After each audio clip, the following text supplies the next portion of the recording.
네, 감사합니다. 반갑습니다. 보기 좋은데.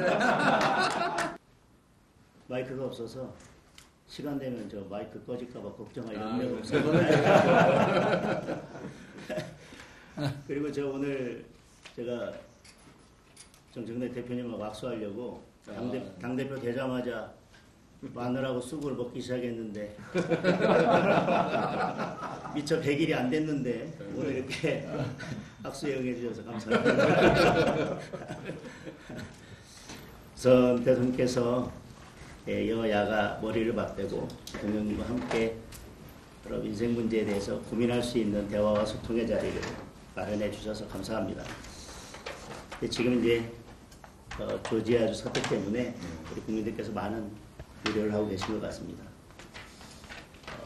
동맹국에서는 있을 수 없는 일이 발생했기 때문에 왜 굳이 지금 한국인가 외교적 함의가 어떤 건지 잘 들여다볼 필요가 있다고 생각합니다. 대통령께서 곧 취임 100일을 맞이시는데 그동안 이렇게 짐이 무거우셨을 것 같습니다. 그 짐을 여당과 또 야당과도 함께 나누시면 조금 더 그 무게가 덜하지 않을까 이런 말씀을 드립니다. 그리고 취임 100일을 한마디로 표현드리면 불확실성과 불안감이 증가한 시기가 아니었나 싶습니다. 관세 협상이 아직 진행 중이고 관세 협상의 결과도 일본과의 격차가 벌어지고 있는 것 같습니다. 그런 와중에 이런 조지아주 사태 같은 일이 벌어져서 국민들의 불안감이 높아지고 있는 것 같습니다. 그 와중에 또 북중러의 위협 때문에 한반도의 긴장감이 고조되고 있어서 그런 점들에 대해서 대통령께서 세심하게 살펴주셨으면 하는 부탁의 말씀을 드립니다. 대외적인 여건이 이렇게 녹록치 않은데 또 국내 기업들의 기업 환경도 또 녹록치 않은 것 같습니다. 상법, 노란봉투법이 통과되었고 중대재해처벌법에 대해서 강력한 적용을 말씀하시면서 지금 건설 경기가 악화되고 있고 내수 부진이 이어지고 있습니다. 그에 따라서 고용도 악화되고 있고 청년 실업도 증가하고 있고 자영업자들의 폐업도 증가하고 있는 상황입니다. 이런 악순환이 계속되고 있기 때문에 여러 여건들을 살피셔서 기업들이 숨쉬고 원활히 기업 활동할 수 있는 여건들을 만들어 주십사 하는 부탁의 말씀도 드리겠습니다. 이렇게 국내 여건이 녹록치 않고 기업들이 힘들어지면 저는 대통령께서 말씀하셨던 결국 코스피 5천도 허망한 구호가 될 수 있기 때문에 코스피 5천에 대한 국민들의 기대와 열망이 높고 결국은 경제가 바탕이 튼튼해야 주가도 받칠 수 있는 거기 때문에 두 가지가 잘 조화롭게 될 수 있도록 대통령께서 살펴주십사 하는 말씀을 드리겠습니다. 이번에 발표된 부동산 정책에 대해서도 수요자 욕구와는 좀 거리가 먼 공급자 중심의 대책이 아닌가 하는 우려가 있습니다. 규제 중심이 아니라 민간 주도의 수요자 중심의 공급 정책이 될 수 있기를 바랍니다. 이번 부동산 정책을 이렇게 표현하는 국민들이 있더라고요. 소비자는 최신형 핸드폰을 갖고 싶은데 공중전화를 계속 늘리면 수요자의 수요와 맞지 않다. 그래서 그런 점들도 잘 살펴주십사 하는 말씀을 드립니다. 정부 조직 개편안에 대해서도 또 기대도 있지만 우려도 있습니다. 정부 조직 개편은 그 정부의 국정 철학이 고스란히 담긴 것 아니겠습니까? 그런데 정부 조직 개편이 특정 집단을 위한 조직 개편이 아니라 국민 전체를 위한 조직 개편이 되었으면 하는 바람을 말씀드리겠습니다. 취임 100일의 즈음에서 취임 100일을 평가하면서 국민들에게는 이런 우려도 있는 것 같습니다. 취임 100일 동안 대통령보다는 특검이 더 많이 보였다. 국회도 야당은 없고 여당, 더불어민주당 한 당만 보였다. 이런 우려들이 있는 것 같습니다. 특검의 이런 수사 그리고 또 여당의 입법 강행 이런 것들이 계속된다면 앞서 말씀드렸던 그런 국민들의 불확실성이나 불안감은 또 두려움으로 바뀔 수도 있기 때문에 그런 국민들의 마음을 잘 관리해 주셨으면 하는 말씀을 드립니다. 저는 이 지점에서 우리 대통령께서 큰 역할을 해 주셨으면 하는 바람입니다. 지금 대통령의 역할이 필요한 시기인 것 같습니다. 만약에 특검이 계속 이렇게 야당을 탄압하고 어쨌든 국회가 정상적으로 돌아가는 것을 막는다면 결국 특검이 겨냥하는 것은 야당이 아니라 국민이고 민생일 수밖에 없다. 그래서 그런 점들에 대해서 잘 좀 살펴주셨으면 합니다. 그리고 우리는 특검을 바라보기를 과거에 대한 청산이라고 하지만 국제적으로는 이런 특검의 무리한 수사가 인권 유린이나 종교 탄압으로도 비춰질 수 있어서 우리 국격과 관련된 문제이고 대한민국을 외국이 바라보는 국제적으로 바라보는 시각과 관련된 문제이기 때문에 이 점도 충분히 고려할 필요가 있어 보입니다. 지금 국민은 특검이 아니라 대통령을 원하고 있습니다. 저는 대통령께서 제2요구권을 행사해서라도 필요한 조치를 하셔야 된다고 생각합니다. 거부권은 야당의 입법만을 막기 위한 무기는 아니라고 생각을 합니다. 민생을 살리고 정치를 복원하고자 한다면 저는 지금 특검을 연장하겠다는 법안이나 특별재판부를 설치하겠다는 이런 법안들에 대해서는 대통령께서 과감하게 제2요구권을 행사해 주십사 하는 건의를 드립니다. 그렇지 않다면 지금 이런 여러 법안들, 특히 특검을 연장하거나 특별재판부를 설치하는 이런 법안들이 결국 대통령의 뜻과 같은 것이 아니겠나, 대통령의 뜻과 일치하는 것이 아니겠나라고 국민들께서는 오해하실 수도 있다고 생각합니다. 지금은 사법부가 권력 앞에서 스스로 누워서 자는 척을 하고 있지만 헌법 질서에 맞지 않는 이런 특별재판부 이런 것들이 강행이 된다면 저는 지금 자고 있는 사법부를 일으켜 세울 수도 있다는 우려를 합니다. 헨리 키신저가 정치적 대화는 갈등을 해결하는 열쇠라고 했습니다. 특정 진영이 아니라 국민 모두의 대통령이 되어 주십사 하는 부탁의 말씀을 드립니다. 상대를 죽여야 내가 사는 정치를 끝내는 대통령이 되어 주십사 하는 부탁의 말씀을 드립니다. 견제와 균형이 무너지면 민주주의는 사망합니다. 대통령이 지금 그런 균형추의 역할을 해주셔야 한다고 생각합니다. 대통령께서 정치를 복원하는데 중심적인 역할을 해주신다면 저희 야당도 비판할 것은 비판하되 민생을 위해서 머리를 맞대고 협조할 부분은 적극 협조해 나가도록 하겠습니다. 그래서 민생과 경제를 위해서 대통령께서 여야 대통령과 함께 모여서 머리를 맞댈 수 있는 정부와 여당과 야당이 함께 머리를 맞댈 수 있는 소통 창구를 만들어 주시고 그 소통 창구를 계속 열어 주십사 하는 부탁의 말씀을 드리겠습니다.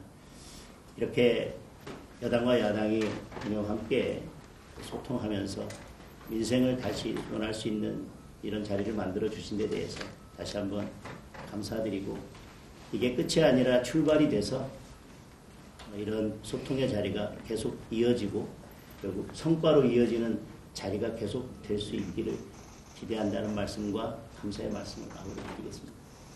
더 세게 하실 줄 알았어요. 감사합니다. 네. 네, 이어서 더불어민주당 대표님 인사말. 네, 우리 장동혁 대표께서 써오실 것 같아서 저도 좀 써봤습니다. 네. 여러 국정 현안에 눈꽃 둘 새 없이 바쁘신데 오로지 국민을 위한 마음으로 여야 5청 회동을 만들어주신 대통령님께 깊이 감사드립니다. 대통령의 가장 중요한 책무가 국민의 생명과 재산을 지키는 일일 것입니다. 이재명 대통령께서 총력으로 대응해서 우리 국민을 빨리 안전하게 모셔라 하는 지시에 따라서 미국 조지아주 배터리 공장 건설 현장에 구금되었던 소중한 우리 국민들이 석방 제기되었습니다. 주말 동안 국민들이 정말 걱정을 많이 하셨고, 그리고 이게 어떻게 되는 것인가, 한미 관계는 어떻게 되는 것인가 걱정이 많으셨을 텐데, 대통령께서 긴급 총력 대응 지시 결과로 우리 국민들이 무사하게 귀국을 하게 될 수 있게 된 점 대통령께 깊이 감사드립니다. 이재명 대통령께서 한미 정상회담을 역대급 성공으로 이끌어 주셔서 국민들께 큰 희망을 주신 데 대해서도 감사드립니다. 한미 정상회담의 성공으로 대한민국의 국운이 상승하고 경제 발전으로 국민들의 삶이 안정되고 삶의 질이 좀 높아지고, 또한 한반도의 평화의 기운이 다시 도래하기를 진심으로 바랍니다. 이재명 정부의 출범만으로 코스피 주가지수가 3,200으로 뛸 만큼 경제에 긍정적인 시그널을 주고 있습니다. 국제사회에서도 대한민국의 놀라운 K민주주의의 회복력에 주목하고 있습니다. 며칠 후면 이재명 대통령께서 유엔에 가서 또 연설도 하시고 주도적인 역할을 하시는데, 이번에도 잘 성공하고 돌아오셨으면 좋겠습니다. 10월 말이면 경주 에이펙에 미국 트럼프 대통령도 오시고 중국의 시진핑 주석 등 세계 주요 정상들이 참석합니다. 대한민국의 국제적 위상을 높일 수 있는 절호의 찬스입니다. 이러한 중요한 국면에 대통령께서 여야 지도부를 초청해 주셔서 다시 한번 감사드리고, 특히 장동혁 우리 대표님과 악수할 수 있는 그런 기회를 주셔서 감사드립니다. 대통령께서 트럼프 대통령과 정상회담에서 피스메이커, 페이스메이커 이렇게 이런 말씀을 하셨는데, 오늘은 하모니 메이커가 된 것 같습니다. 장동혁 우리 대표님께 뒤늦게나마 당선되신 걸 축하드리고, 말씀하신 그런 소통, 창구 이런 것이 굉장히 중요한 것 같습니다. 그래서 오늘 하루가 아니라 다음에도 좋은 만남이 이렇게 오늘처럼 이어졌으면 좋겠습니다. 존 F 케너디는 말했습니다. 정치는 가능성의 예술이다. 불가능해 보이는 것도 국민의 삶을 위해서라면 길을 찾아야 한다. 아주 우리가 새겨들어야 될 그런 말씀인 것 같습니다.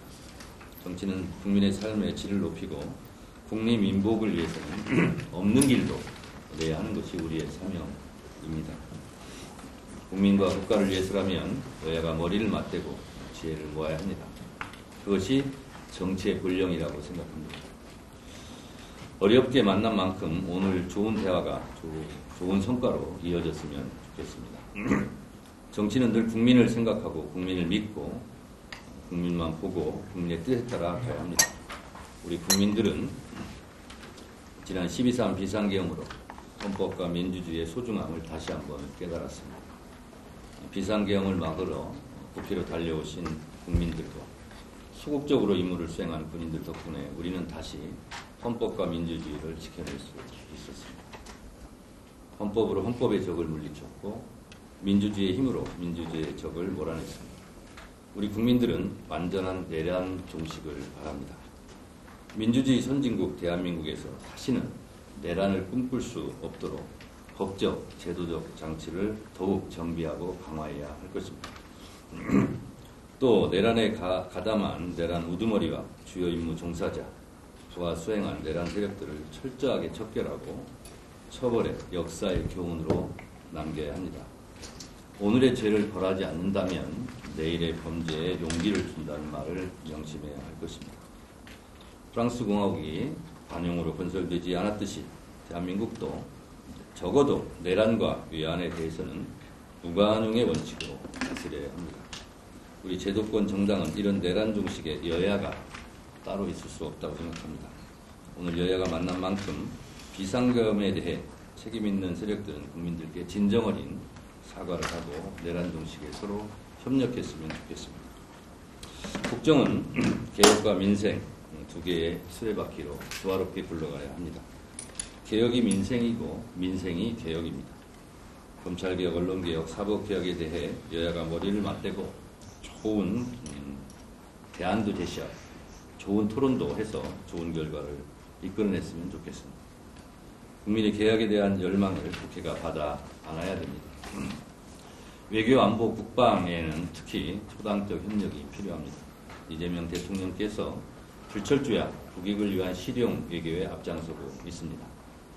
정상회담에서 국익 실현을 위해 최선을 다해 주신 만큼 외교, 안보, 국방만큼은 여야가 정파 이익보다 국가 이익을 먼저 생각하는 대승적 차원의 협력을 기대합니다. 오늘 대통령님 주선으로 여야가 만났으니 향후 건설적인 여야의 대화가 복원되기를 진심으로 바랍니다. 그리고 우리 장동혁 대표님과 우리 박준태 의원님은 법사위에서 활동을 같이 했었고, 또 박성원 대변인님도 논평하는 거 잘 듣고 있습니다. 아주 잘하시더라고요. 이렇게 서로 여야가 덕담도 나눌 수 있는 그런 좋은 관계가 하루빨리 다시 복원되었으면 좋겠습니다. 다시 한번 오늘 자리를 마련해 주신 이재명 대통령께 깊이 감사드립니다. 고맙습니다. 이어서 대통령님 말씀 들으시겠습니다. 네, 우리 두 분 이렇게 함께 뵙게 돼서 너무 반갑고 또 이렇게 응해 주셔서 진심으로 감사합니다. 저는 뭐 평소에 자주 말씀드렸던 것처럼 저는 민주당의 대통령, 민주당 출신의 대통령이긴 하지만 이제는 국민의 대통령, 모두의 대통령이 되어야 한다고 생각합니다. 근데 쉽지는 않은 것 같아요. 여야가 사실 국민들이 보시기에 너무 과하게 부딪히고 국민을 위한 정치를 하는지 아니면 특정한 이익을 위해서 하는지를 이제 걱정하는 그런 상황이 되는 것은 정말 바람직하지 않다라고 생각합니다. 장동혁 대표님 말씀에 제가 공감 가는 게 꽤 많아요. 대통령의 역할이 필요합니다. 자주 말씀드린 것처럼 대통령은 국민을 통합하는 게 가장 큰 책무죠. 제가 그냥 듣기적으로 하고 드리는 말씀이 아니라 실제로 그렇게 하고 싶습니다. 근데 좀 어려운 게 또 현실이기도 하고, 그러나 대화도 좀 자주 하고 오해가 자주 발생하기 때문에 소통을 통해서 이제 오해들을 최대한 많이 제거하고 또 극복할 수 있는 차이들을 최대한 극복해서 완전히 일치할 수는 없겠지만 그 간극을 최소한으로 줄이는 게 제 역할인 것 같습니다. 그리고 저는 여당뿐만 아니라 이제 야당의 의견도 드리고, 야당은 하나의 정치 집단이기도 하지만 결국은 또 국민의 상당한 일부를 또 대표하기도 하기 때문에 저는 그분들의 목소리도 당연히 들어야 하고 그분들을 위해서 정치해야 되는 게 맞죠. 제 역할이기 때문에 지금까지도 그렇게 노력했지만 부족한 부분들을 좀 채워서 우리 야당 대표님들 뿐만 아니라 이제 야당 정치권의 이야기, 또 야당을 통해 들리는 우리 국민들의 목소리도 최대한 많이 듣도록 노력하고, 듣는 것을 넘어서서 국정에 모든 국민들의 목소리가 공평하게 반영될 수 있도록 노력하겠습니다. 마지막 말씀 중에 이런 죽이는 정치 이제 그만하고 상생 정치, 모두가 함께 사는 정치를 해야 된다는 말씀, 정말로 옳으신 말씀이고 전적으로 공감합니다. 또 정치가 복원되어야 된다는 말씀도 정말로 중요한 말씀이십니다. 소통 창구가 필요하고 또 민생 중심으로 정치가 흘러갈 수 있도록 국정이 실현될 수 있도록 해야 된다는 말씀도 전적으로 공감합니다. 오늘의 이런 자리가 이제 쉽지 않게 마련됐지만 앞으로도 자주 뵈면 좋겠어요. 연락도 자주 주시고 또 여야 간의 대화도 실제로 좀 많이 하시고, 저도 야당 대표를 했죠. 야당 대표를 하면서 많이 느낀 게 그런 겁니다. 이 정치라고 하는 게 어쩔 수 없이 자기 지지계층의 목소리를 낼 수밖에 없는 측면이 있죠. 그러나 또 한편으로는 나라 살림을 책임지는 중요한 축이기 때문에 저는 야당도 주요한 국가 기반이라고 생각해요. 그러면서도 서로 용납될 수 있는, 용인될 수 있는 것들을 최대한 찾아내고, 그래서 공통 공약 같은 거는 좀 과감하게 같이 시행을 해보는 것도 좋은 방법이 아닐까 생각합니다. 제가 이제 비공개 자리가 이제 또 열리게 되면 이런저런 말씀을 드리겠지만, 제가 이번 정상회담을 준비하고 또 실제로 치르면서 그 생각이 정말 많이 들었어요. 우리가 다투되 경쟁은 하되 우리 국민 또는 국가 모두의 이익에 관한 것들은 한 목소리를 낼 수 있으면 참 좋겠다. 그런 생각이 아주 현실적으로 들었습니다. 지금 매우 어려운 상황입니다. 그러니까 제가 한미 또 한일 정상회담을 하면서 제가 이따가 좀 말씀을 드리겠습니다만, 제가 공개 석상에서 가끔씩은 나라의 힘을 좀 길러야 되겠다라는 말씀을 드리는 이유가 있습니다. 예를 들면 이번 정상회담은 사실은 이제 일종의 통과 의례 같은 건데, 우리가 뭘 얻기 위해서 하는 정상회담이 아니라 필요해서 하는 하나의 과정인데, 그 과정 자체가 사실은 뭔가를 지켜야 되는 그런 자리였습니다. 근데 그게 참 매우 어렵다는 생각이 많이 들었어요. 이럴 때 앞으로도 그렇지만 우리 국민들이 하나의 목소리로 우리 전체 대한민국의 국기, 우리 국민들의 독립 증진을 위한 그런 것들을 함께 힘을 모으면 참으로 좋겠다. 그게 대외 협상에 크게 도움이 될 것 같더라고요. 그런 생각이 많이 들었고, 오늘 장 대표님 말씀하시는 거니까 많이 도와주실 것 같아서 많이 하시면 됩니다. 감사드리고요. 우리 또 정 대표님은 여당이신데 더 많이 가지셨으니까 좀 더 많이 내어주시면 좋겠어요. 네, 그렇게 하겠습니다. 그런 의미에서 저는 이따가 말씀드릴 텐데, 우리 장 대표님, 이 정 대표님이 하신 말씀 때문에 더 하실 말씀이 있을 것 같아서 공개적으로 한 번 더 하시죠. 말씀 한번 하십시오. 뭐 반론하고 싶은 분도 있을 것 같은데 그렇게 하고 비공개로 바꾸면 좋겠습니다. 하여튼 이런 자리에 함께해 주셔서 응해 주셔서 감사드립니다. 다시 한번 말씀드릴 기회를 주셔서 감사합니다. 이런 게 저는 협치의 모습이라고 생각합니다. 이제 여당은 더 많은 것을 가지고 있으니까 조금 더 우리한테 양보하라고 말씀하시고, 또 이번 발언, 공개 발언도 야당에게 한 번 더 발언할 기회를 주신 것에 대해서 감사하고, 저는 이런 게 협치의 모습이고, 뭐 이런 것들이 결국 우리가 국회에서 중요한 협상들을 할 때도 대통령께서 여당의 목소리를 한 번 들을 때 야당의 목소리를 두 번 들어주시고, 여당과 한 번 대화할 때 야당과 두 번, 세 번 대화해 주십사는 말씀을 드리겠습니다. 우리 김종래 대표님께서 좋은 말씀 해주셨는데, 아까 대통령께 말씀드린 것처럼 이제는 상대를 죽여야 내가 사는 정치가 아니라 이제 함께 사는 정치를 하는 길로 우리 국회가 나아가자. 저는 그것이 국민을 살리고 민생을 살리는 길이라고 생각합니다. 우리가 서로에게 칼을 겨누고 싸우는 순간 결국은 죽어가는 것은 국민이고 민생이다. 그래서 정청래 대표께 다시 한번 말씀드리는 것은, 우리가 이제는 미래로 나아가면서 민생을 챙기고 국민의 삶을 챙기고 국민을 챙겨야 될 때다라는 말씀으로 마무리하겠습니다. 네, 감사합니다. 감사합니다. 지금부터 비공개로 전환하겠습니다.